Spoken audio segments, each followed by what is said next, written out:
We don't really know. It could be chance. Neil, one of the pleasures of talking to you is that you can go so many different directions in sports.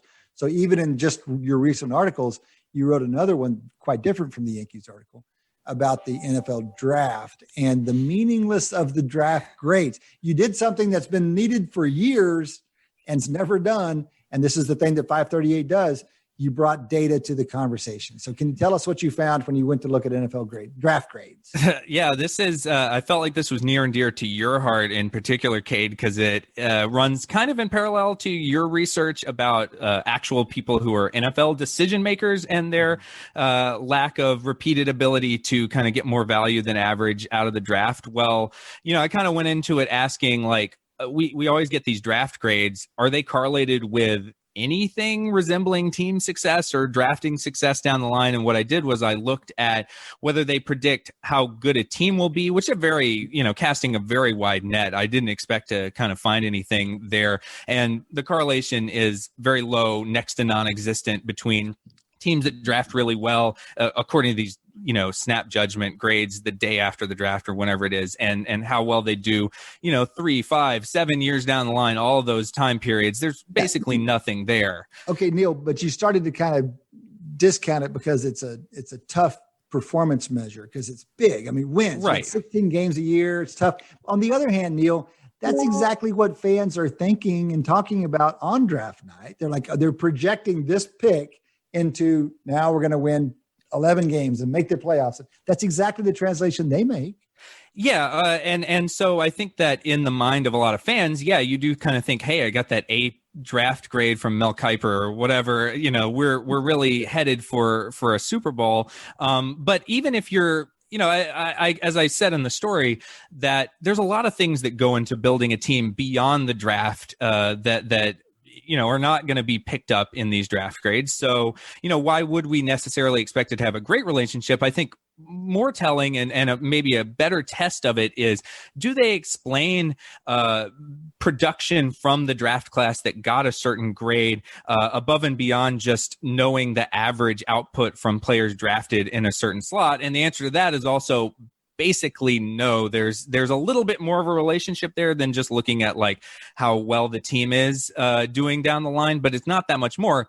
And I think that's a greater indictment of these grades because this is the entire purpose of them, right? Is to be able to tell us, especially after accounting for the fact that that the number 1 overall pick is going to be better than the number 10 and better than the number 30 and so on and so forth, is like, are they adding value beyond that? And it's not especially surprising that they aren't really doing that because, again, I go back to your research and the stuff that I've kind of looked into also off of that, is that the people who are the best talent evaluators in the world who work for NFL teams are struggling with this, struggling to repeatedly get more value than you would expect from just the long-term average at a given pick slot. So why would we expect people that are outside the NFL that presumably if they were better than the people in the NFL, they would actually be in the NFL? Why would we expect them to be any better? I mean, it's just a really tough thing to predict down the line.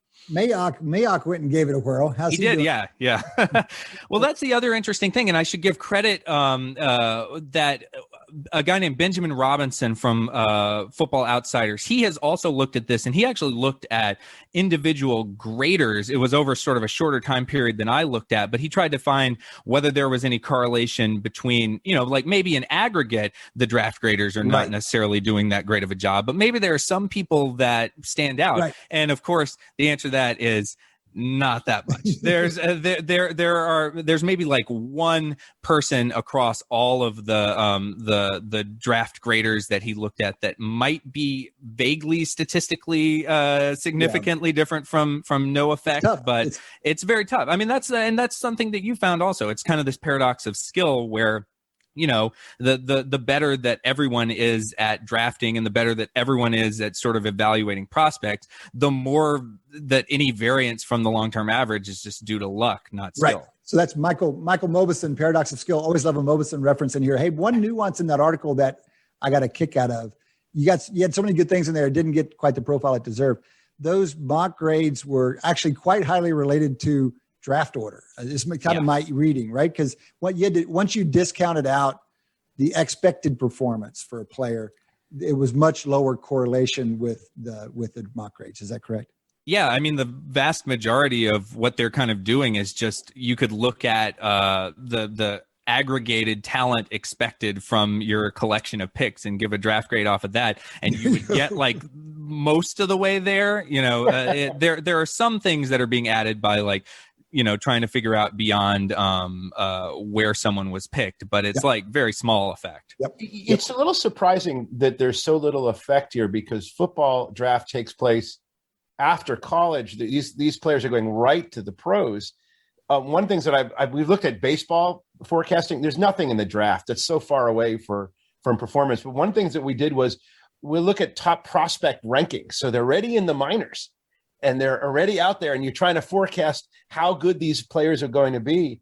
And it turns out that it's still a hash in baseball. It's still hard to do. So there's something mystical about all this. It's something that I think analysts would love to try to figure out a way to solve it, but it's certainly unsolved at this point. Well, the mystical part that I'm obsessed with is always that, the teams, the best players kind of go to the worst teams. So, I mean, we evaluate these drafts retrospectively, and we say, oh, they didn't pick well because these players ended up not being that good. But did they end up not being that good because they actually were misappraised at the draft, or they just weren't developed properly by an already kind of below average organization? And that confounding, I think, is part of the kind of mystique of the draft. 100%. So, Neil, is Zach Wilson going to turn out? Speaking of, what do you think? Well, Number 2 pick in the draft. We were talking about on our podcast, Hot Takedown, a few weeks ago, that the research that showed that the number 1 overall pick, so Trevor Lawrence, has a great track record of beating other quarterbacks taken in the first handful of rounds of the draft. But for everyone else, even the number 2 pick and in that range, it's 50-50 as to whether they'll beat their peers, essentially, just among quarterbacks. So, I think Pro Football Focus has done something really interesting that I think gets at what you guys are talking about too, where they try to quantify the supporting cast that a quarterback is kind of walking into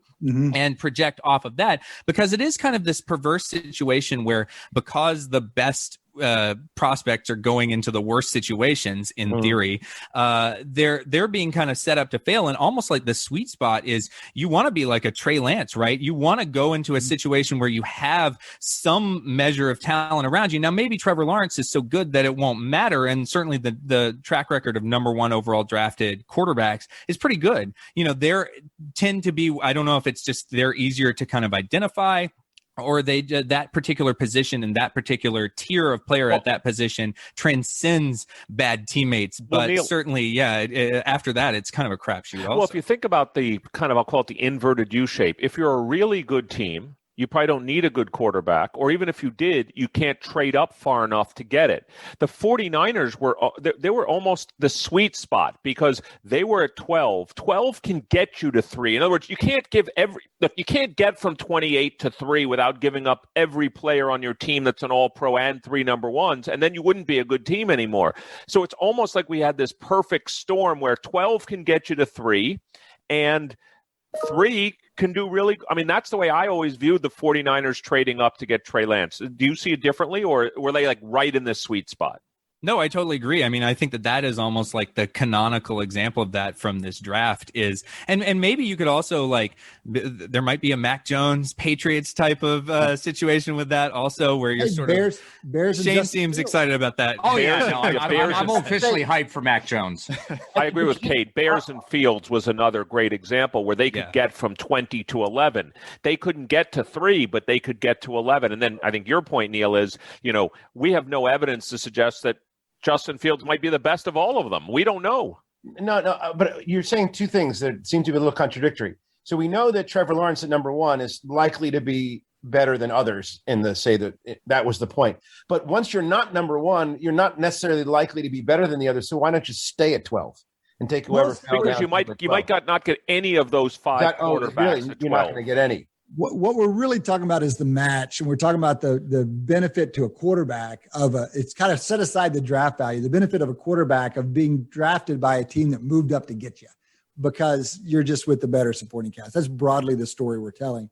So you're kind of happy for Justin Fields because, you got to feel for Zach Wilson before he even walks out on the practice field. Yeah, I mean, know he's they've looking at changed the Sam regime. Darnold and feeling Yeah. like, oh I mean, my God. He doesn't have to deal with that coach at least, but Right. still, that was just rough going. And I mean, they might have ruined Sam Darnold, and maybe they didn't. It's going to be one of the great questions, for us to always argue about. But we're going to get it again. Here we go.